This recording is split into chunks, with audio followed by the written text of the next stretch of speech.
Sir నిన్న ఒకరు call చేశారు మనకి. ఒక భార్యాభర్తలు 40 to 45 ఇయర్స్ ఉంటాయి. ఆమె ఇతని దగ్గరికి రావట్లేదు. ఇతని మెంటల్ కండిషన్ కూడా బాగాలేదు. యాక్చువల్గా ఇతని మీద ఒక ప్రాపర్టీ ఉంది. ఆమెకి పిల్లలు పుట్టారట, పిల్లలు ఎవరు లేరు. సో ఈయన ప్రాపర్టీ ఆ భార్యకి చెందుతుందా, ఎవరికి చెందుతుంది నెక్స్ట్? ఇప్పుడు మీరు క్వశ్చన్ ఏదైతే అడిగారో అందులో మెంటల్ కండిషన్ కూడా బాగాలేదు అని అంటున్నారు.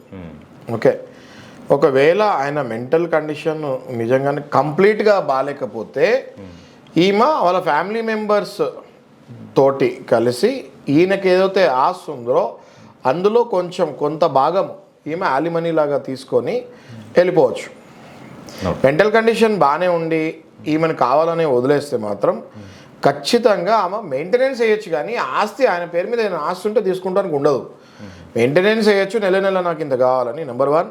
నెంబర్ 2 పర్మనెంట్ యాలిమనీ, నాకు 10 లక్షలు కావాలి, నాకు 20 లక్షలు కావాలి అని వేయచ్చు. కానీ ఆయన దగ్గర ఒక ప్లాట్, ఒక ల్యాండ్ 10 ఎకరాలు ఉంటే నాకు ఆ 10 ఎకరాలు నాకు కావాలని అడుగుతానికి ఉండదు. నువ్వు యాలిమనీ రూపంలో నాకు ఇంత కావాలి అని అడగచ్చు, కానీ ఆయన పేరు మీద మొత్తం ఆస్తి నాకు రావాలి అని అడుగుతానికి ఉండదు.